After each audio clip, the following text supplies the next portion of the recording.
کراچی میں موسلادھار بارش کے بعد شہر ڈوب گیا۔ سڑکیں ندی نالوں کا منظر پیش کرنے لگیں۔ سپر ہائی وے، شارع فیصل، یونیورسٹی روڈ سمیت اہم شاہراہیں زیر آب آ گئیں۔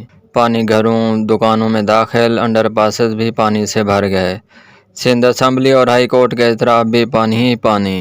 ضلع وسطی، غربی، جنوبی اور مشرقی میں صورتحال سب سے زیادہ خراب۔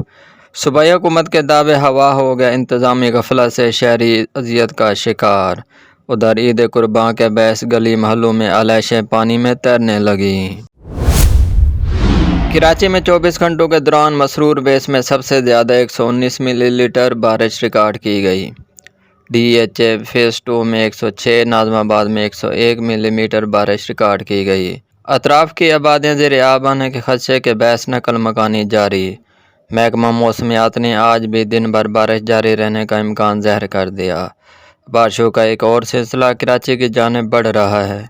حکام کے مطابق شہر میں 19 جولائی تک بارشیں برستی رہیں گی۔ مسلسل بارشوں کی وجہ سے ہاف ڈیم کی سطح مزید 3 فٹ بلند ہو کر 336 فٹ ہو گئی۔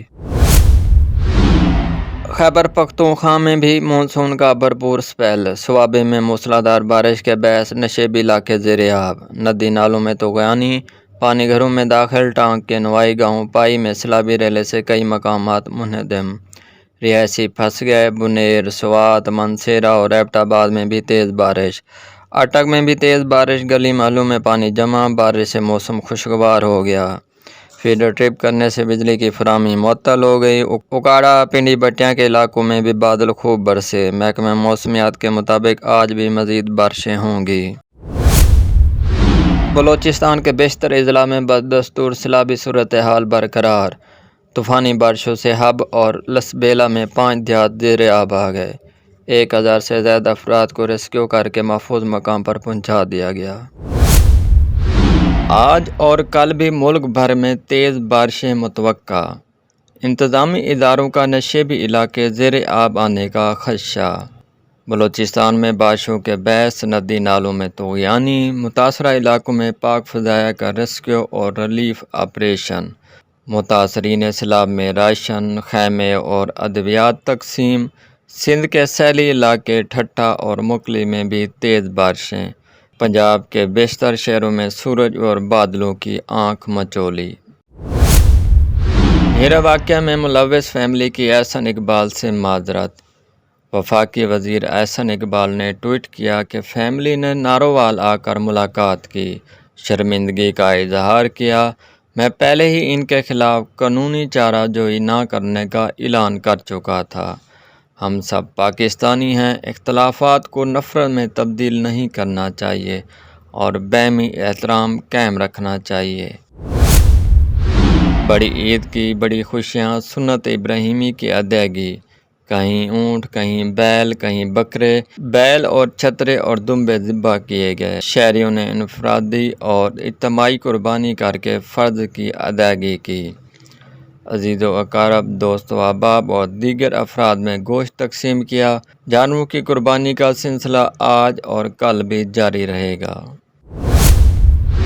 گوجرانوالہ کے پہلوانوں نے کسائیوں کو چاروں شانے چت کر دیا۔ خود ہی چھریاں ٹوکے اٹھا لیے، قربانی کا گوشت خود بنایا۔ بعد میں ران، گردن اور نلیوں کے کھانبے بھی تیار کیے۔ پہلوانوں نے اپنا تیار کردہ کھانا جی بھر کے کھایا۔ ایک ایک پہلوان پورے کا پورا دھچکا ہڑپ کر گیا۔ پنجاب کے ضمنی الیکشن، پی ٹی آئی اور نون لیگ کے انتخابی جلسے۔ عمران خان آج بہاولپور، لودھراں اور مظفر گڑھ میں میدان سجائیں گے۔ مریم نواز آج سہیوال میں ووٹر کا لہو گرمائیں گی۔ عمران خان 12 جولائی کو بکھر اور لیا، جبکہ مریم نواز جھنگ میں جلسہ کریں گی۔ عمران خان اور مریم نواز 15 جولائی تک ہر حلقے میں خود جائیں گے۔ وفاداریاں بدلنے والوں کو شکست فاش ہوگی۔ پنجاب کے ضمنی الیکشن پی ٹی آئی ہی جیتے گی۔ چودھری پرویز الہی کہتے ہیں، تجربہ کاروں کی نالائکیاں ملک کی معیشت کو تباہی کے دہانے کی طرف لے آئیں۔ وفاقی وزیر داخلہ رانا ثناء اللہ کہتے ہیں کہ IMF نے قرض کے لیے تگنی کا ناچ نچا دیا۔ پاکستان اس وقت مشکل ترین معاشی صورتحال سے گزر رہا ہے۔ ملک پر انتقامی کارروائیاں کرنے والا گروپ مسلط تھا۔ سب سے بڑے فسادی اور فتنہ کا ہم نے اچھا علاج کیا۔ اس علاج کی وجہ سے وہ اسلام آباد میں ٹھہر بھی نہیں سکا۔